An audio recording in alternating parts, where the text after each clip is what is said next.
What's going on, everybody? Welcome back to another Fantasy Puck video. I'm your host, Mike. Today's video is going to be my top 6 favorite must-draft deep league sleepers. I know a lot of you guys play in those 16-plus team leagues, so hopefully the advice I'm giving you today could help you draft near the end of your draft to help you win those leagues. Before we get into this video, guys, make sure you leave a like, subscribe if you're new to the channel. We have 10 spots left in the Fantasy Puck Patreon League. 5 leagues have already filled, so make sure you secure your spot. Click the link in the description below. Head on over to our Patreon. If you have any questions, jump in our Discord. Make sure you ask myself or FP Schven, and we'll do our best to help you out. Without further ado, guys, let's jump into the video.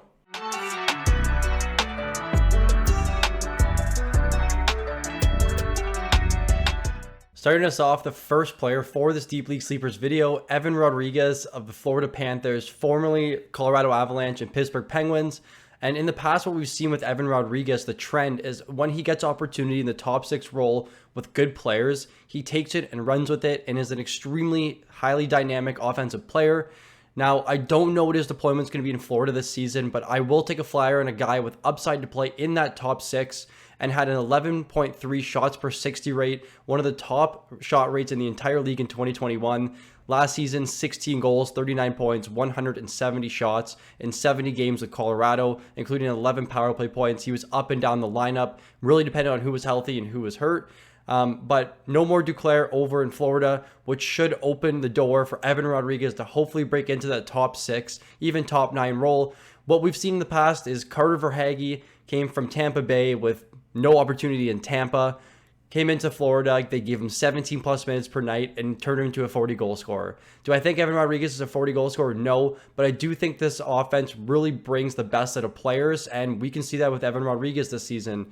We projected him for 69 games played, 49 points, 11 points on the power play, and over 200 shots. For a guy that's going pretty much undrafted right now, I would be taking a late round flyer on him with the upside to hopefully have a 25 plus goal season.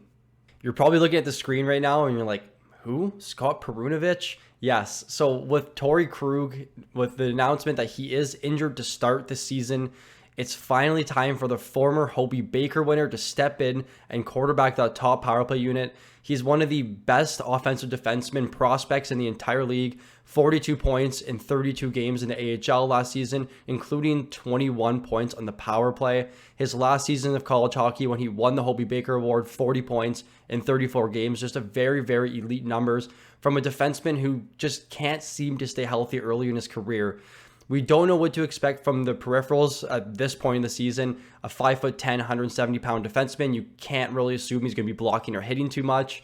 But still, the opportunity to play on the power play 1 going extremely late in drafts. We know how thin defensemen get after about around 7 or 8. I'm going to take a stab at this. So I was just reading some beat writers. It looks like this could be Perunovich's season to finally step into a top 4 role. He's skating with Parayko early in training camp right now. If he does get power play 1, he could be in for a solid season. We have just a rough estimate of his projections here. 74 games played, 39 points, 16 points on the power play. This is definitely not a conservative projection. This is a projection taking into account that if he does get a power play 1 role, what he can do with it. I like Perunovich. A lot of the reporters are expecting an increased role this season. They want to give him the opportunity, and we know Krug just can't really stay healthy or relevant right now in fantasy leagues. I want Scott Perunovich on my deep league teams, 16 plus teams. You can take him right at the end of your draft. Not many people are going to be on him. Extremely deep league guy, but I definitely want to have my eye on him.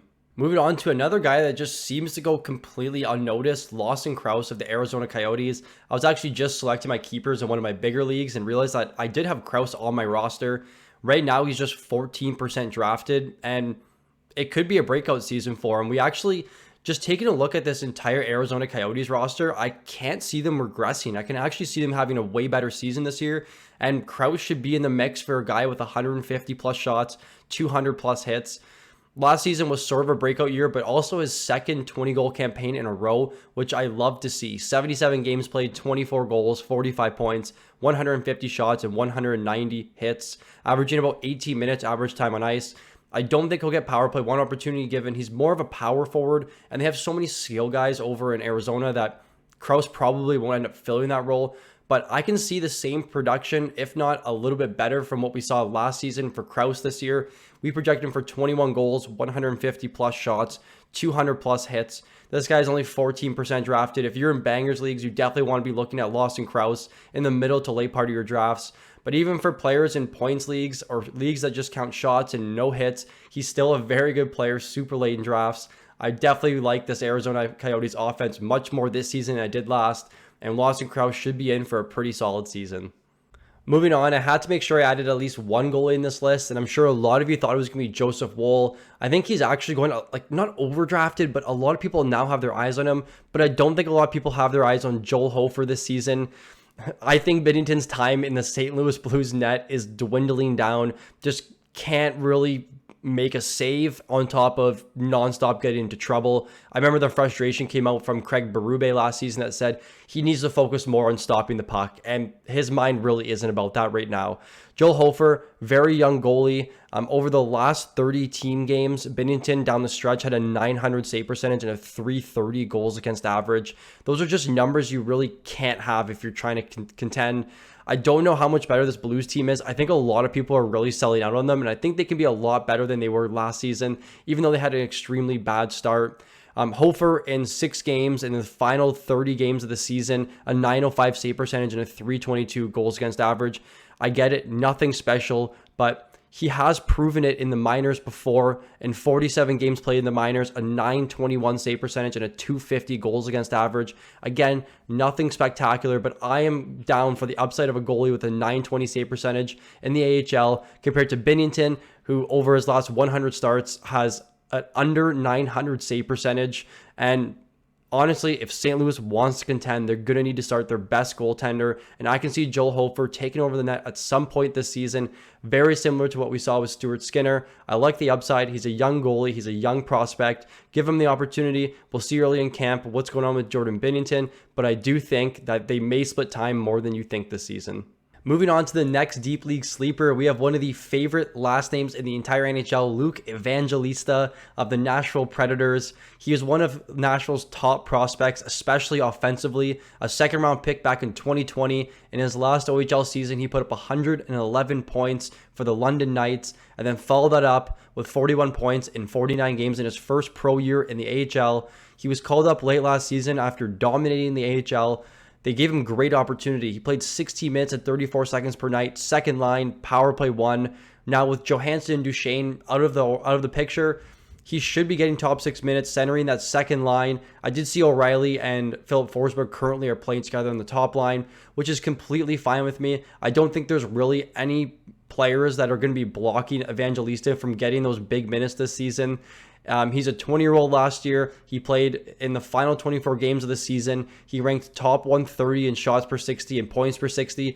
Maybe not something to write home about, but you got to keep in mind that this is over just 24 games. He's a rookie player. He's going into his age 21 season, and I really like the outlook for him this year. We project him for 21 goals, 28 assists, 175 shots, and 13 power play points. Very difficult to predict rookies, but I think just given the opportunity and what we've seen in his first little stint in his pro career, there is a ton of upside here, and he's going pretty much undrafted. I think between him or Perunovic, I'm not sure who will end up going later, probably Perunovic, but he's right there in those 18, 20 team leagues that you can get Evangelista extremely late to add some depth to your roster. Finally, to conclude the video, Oliver Ekman-Larsson of the Florida Panthers could honestly be a bigger sleeper than Forsling. The only reason why he may not be is just because he lacks the shot volume a little bit, but it's still early. But in training camp, Paul Maurice did say that Oliver Ekman-Larsson does have the best opportunity to quarterback this team's top power play unit.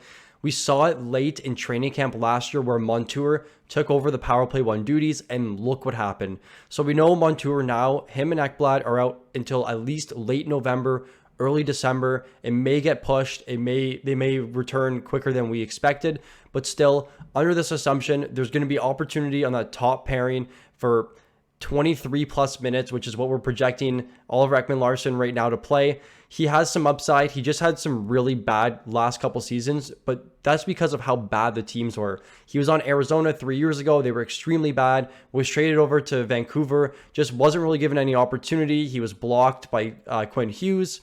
And previously in his career, 220+ goal seasons, 540+ point seasons.